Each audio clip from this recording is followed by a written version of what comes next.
दिल्ली इतना नाराज है, जिस तरीके से ये पूरी हैंडलिंग हुई भूपेन बोरा की, दिल्ली इतनी नाराज है कि आपने पूरा गुड़गोबर कर दिया। एक, आपको या तो उनको रोकना नहीं था, जब वो जा रहे थे तो उनको जाने देना चाहिए था, और जब आप रोक रहे थे आप उनके घर चले गए। पीसीसी इंचार्ज राहुल गांधी से आपने उन्होंने 15 मिनट की बात करा दी, उसके बाद ही वो व्यक्ति चला गया। फिर आपका क्या असेसमेंट था उसके बारे में? इसका मतलब आपको कोई क्लू नहीं है। अब आप कह रहे हैं भूपेन बोरा के बारे में हमको शक था, ये था, तो फिर क्यों कर रहे थे ये सब काम? दिल्ली बहुत ज्यादा नाराज है कि आपने बिल्कुल मिसरीड किया। ये जजमेंट आपका बिल्कुल खराब था। अगर आपको उनको रोकना नहीं था और रोकना था तो फिर ये इंश्योर करना था कि वो नहीं जाते। आप पता है वो बाइट में क्या बोल रहे हैं? मैंने उनकी बाइट सुनी एक, भूपेन बोरा की। क्या बोला? कि मैंने राहुल गांधी को कहा कि मेरा अपमान हो रहा है। राहुल गांधी ने कहा तो क्या हुआ, मेरा भी तो तुमसे ज्यादा हो रहा है। वो मजे ले रहा है व्यक्ति। हाँ, तुमने नहीं सुनी होगी बाइट वो। नहीं अब सुन ली राहुल के मुंह से। तो मैं ये कह रहा हूं, आप सोचो ना, इसलिए दिल्ली बहुत नाराज है कि बॉस आपने बिल्कुल खराब किया है। आपने पहले ही नैरेटिव बना दिया है, मतलब असम के अंदर कम, यहाँ पे कम खबर चल रही है, वहां 24 घंटे कवरेज हो रहा है। वहां पर ये आपने नैरेटिव बना दिया है कि आपके सारे लोग बीजेपी के साथ मिले हुए हैं। अब कौन, तो इससे अच्छा फिर उसको डाल देंगे वोट, असली वाले डाल देंगे। तो दिल्ली बहुत नाराज है। बस मैं ये अंडरलाइन करना चाहता हूं। और देखिए ना आशुतोष, इसमें जो बात कर रहा है राहुल, वो कहीं ना कहीं पूरी असम की सियासत और नॉर्थ ईस्ट की सियासत के केंद्र में हेमंत बिस्व शर्मा है। और हेमंत के लिए, मतलब मेरा जो अनुभव रहा जब उनको कवर किया मैंने, और हम कई बार जाते थे, तो जब असम जाते थे तो जो असम के मुख्यमंत्री हैं तरुण गोगोई, वो फोन कर देते थे। उनको पता होता था कि हम लोग आए हुए हैं, और वो बुलाते थे अपने सीएम आवास पे, चाय पिलाते थे, बोलते थे क्या कवर करने आए हो, विधानसभा चुनाव है कुछ भी। एक चीज़ थी कि बहुत ज़मीन से जुड़े थे। लेकिन हेमंत के लिए ये कहा जाता है कि एक तरफ उनके राइट हैंड मैन थे हेमंत बिस्व शर्मा तरुण गोगोई के, और दूसरी तरफ उनके लेफ्ट हैंड मैन थे रकीबुल हसन। और दोनों अब आज के दौर में धुर विरोधी और आमने सामने। हेमंत के बारे में कोई किस्सा आप सुना रहे थे बहुत। हाँ, मतलब अभी क्या है, थोड़ा उनकी पॉलिटिक्स अलग है, सीएम बन गए, वो अपने एजेंडे पर खेल रहे हैं।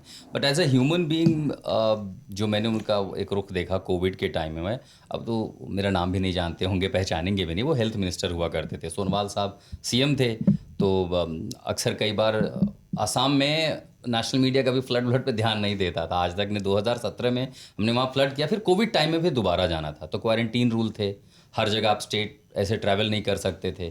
तो मैंने हेमंता उसमें हेल्थ मिनिस्टर थे और किसी स्टेट का कैबिनेट मिनिस्टर, बड़ी बात है, किसी से नंबर लिया और उनको एक टेक्स्ट किया, विद इन 30 सेकेंड उनका रिप्लाई आ गया। मैंने कहा सर आपके यहाँ बहुत फ्लड आया है, अब एक तो ऐसे भी कोई स्टेट क्यों चाहेगा आके हमारा फ्लड में बर्बादी दिखाओ, और ऊपर से कोविड लगा रूल। उन्होंने कहा यू आर मोस्ट वेलकम। मैंने कहा इतनी जल्दी रिप्लाई? फिर मैंने कहा कि सर आना, बोलिए आइए, सारा अरेंजमेंट हो जाएगा। हमने यहाँ से टिकट कराई, वहाँ पहुँचा, और वहाँ पहुँचते ही पहला कॉल जो पेंडिंग पड़ा था वो हेल्थ सेक्रेटरी का था, शायद कोई सिन्हा साहब थे।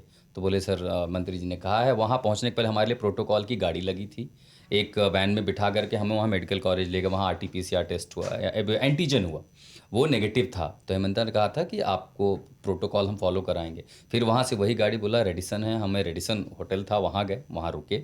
शाम तक जो है सिन्हा जो हेल्थ सेक्रेटरी खुद पर्सनली मॉनिटर कर रहे थे। फिर RT-PCR का सैंपल हमने लिया, देर रात तक RT-PCR के रिजल्ट आ गए। अगले दिन सुबह सुबह हेमंता का टेक्स्ट पड़ा था, you are free to go wherever you want to. कोई ये नहीं कि आप कोविड में हो, बट ऑब्वियसली जो रूल थे, हम जर्नलिस्ट थे, उनको पता था कि मैंडी इतना तो हम प्रोटोकॉल फॉलो करते हैं, डिस्टेंस, कम्युनिटी के बीच जाना, मास्क पहनना, सारी चीजें। आई थिंक 2021 की बात है ये। अच्छा, 2021 की बात थी। बंगाल सबसे ज्यादा संभावना जीतने की कहाँ है? असम सबसे ज्यादा संभावना। आसाम का इलेक्शन रद्द क्या डोप है आसाम के अंदर? देखिए एक चीज जो सबको सामने साफ नजर आ रही है, जो राहुल ने जिस तरह से मेंशन किया कि यहाँ कांग्रेस नाराज है, तो कहीं ना कहीं जो सामने वाली पार्टी है वो भी इतनी ज्यादा वीक हो गई है कि थोड़ा सा पुश बीजेपी मारेगी तो थर्ड टाइम हेमंत बिस्व शर्मा जो है वो सीएम बनते हुए दिख रहे हैं। और ग्राउंड के ऊपर जिस तरह से जोन्स को डिवाइड किया गया है, जिस तरह से लोगों को काम दिया गया है, जय पांडा देख रहे हैं आसाम अब। अच्छा, हाँ, तो पहले भी देख चुके हैं, तो कहीं ना कहीं उन्होंने अपनी जो विजिट है उसकी फ्रीक्वेंसी बढ़ा दी। और देखिए बीजेपी का टेम्पलेट है, आपको जिस राज्य की जिम्मेदारी दी गई है, आप विजिटिंग फैकल्टी नहीं हो सकते वहाँ पे, आपको वहाँ पे परमानेंट लेक्चरर का रोल निभाना पड़ेगा। तो जो लीडर्स जिनको दिया जाता है, जो प्रभारी जो होते हैं वो 2 महीने पहले से जाके वहाँ रहने लगते हैं, मतलब वहाँ पे घरों को, फ्लैट्स को किराए पे लिया जाता है कम से कम 3 से 4 महीने के लिए।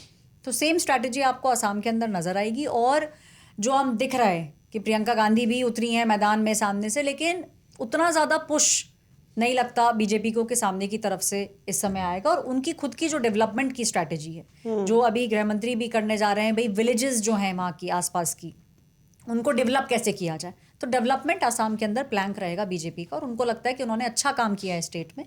पीयूष ने ठीक बोला कि हम अगर 7 सिस्टर्स की बात करते हैं तो शायद लोगों को नाम नहीं पता होगा बाकी चीफ मिनिस्टर्स का, लेकिन हेमंत विश्व शर्मा का नाम सबको पता है। योगी आदित्यनाथ ऑफ ईस्ट कहा जाता है उन्हें कि वो एक निकनेम है जो उनको दिया गया है। तो ये चीज़ें फेवर में काम करती हैं। बहुत इसलिए क्लेवर नोएडा का अगर मुखिया भी तो पूछे बनाया नोएडा के था। मुखिया हैं वो। मुझसे अगर आप पूछे तो जो प्रियंका गांधी का दौरा है, मेरी बात हो रही थी 2-4 नेताओं से, और थोड़ा प्लान्ड ऐसे ही था। बीच में खबर आई कि दौरा शायद पोस्टपोन हो रहा है भूपेन बोरा की वजह से, लेकिन ऐसा हुआ नहीं। लेकिन प्रियंका गांधी आप देखिए बहुत मेटिकुलस प्लानिंग करती हैं, और कामाख्या मंदिर में जाके उन्होंने दर्शन किया। मुझे याद है पिछले चुनाव में राहुल गांधी जब असम गए थे तो वो भी कामाख्या देवी के दर्शन करने गए थे सबसे पहले। कोई भी जाता है, बीजेपी का जाए कहीं भी, कामाख्या देवी के दर्शन होते हैं। वहाँ पे ही बड़ा इंटरेस्टिंग एक वीडियो है, और ये पहले भी हो चुका है कई बारी। पंडित जी एक हैं, वो गुहार मतलब आवाज़ लगाते हैं, गुहारते हैं प्रियंका को। हमारे यूपी में कहते हैं गुहार लगाना, गुहार दो। तो गुहारते हैं प्रियंका को, प्रियंका दीदी। तो वो प्रियंका गांधी मुड़ती हैं, उनको लगता है पंडित जी दान मांग रहे हैं, तो प्रियंका गांधी मुड़ती हैं और उनको दान दे देती हैं। फिर प्रियंका गांधी आगे बढ़ती हैं, और गौरव गोगोई उनके साथ साथ चल रहे हैं। तो फिर उसके बाद शायद वो आवाज़ लगाते हैं, तो वो वापस आती हैं, बोले अरे वीडियो फोटो कुछ अपना मोबाइल दिखाने लगते हैं पंडित जी।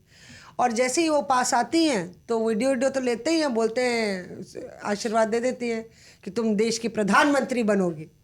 प्रियंका गांधी है, मतलब वाकपटु तो वही है, कैमरा फ्रेंडली है, उनको पता है कैमरे चल रहे हैं, तो प्रियंका गांधी भी हंस देती है। तो भैया चर्चा जोरों पे हो गई, वही प्रियंका गांधी को आशीर्वाद मिल गया प्रधानमंत्री बनने का। कामाख्या मंदिर में वो भी तो कहते हैं ना, भगवान देता है तो छप्पड़ फाड़ के देता है, तो पंडित जी ने भी छप्पड़ फाड़ के आशीर्वाद दे दिया प्रियंका गांधी को। और उसके बाद जुबिन गर्ग को श्रद्धांजलि देती है, उनके समाधि पे जाके श्रद्धांजलि देती है। एक फिनोमेना थे जुबिन गर्ग, आसाम के यूथ से लेके सबसे बहुत ज़्यादा उनका भावुक जुड़ाव था।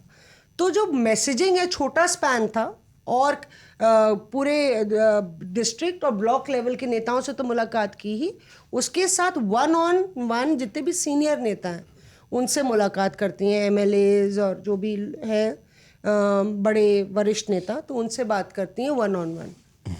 और कोई इंटरव्यू नहीं देती। एक बाइट जनता बाइट देके, that's very unusual of Priyanka, Janata bite देके वो वापस चली आती है। तो एक मैसेजिंग उस वक्त देना जब when you down and out, या आपका कोई बड़ा नेता जाए, तभी भी अगर आप फोर्ट को मैन कर रहे हैं, मतलब कि ये मैसेज है कि असम को लेके हम सीरियस हैं। Reporters of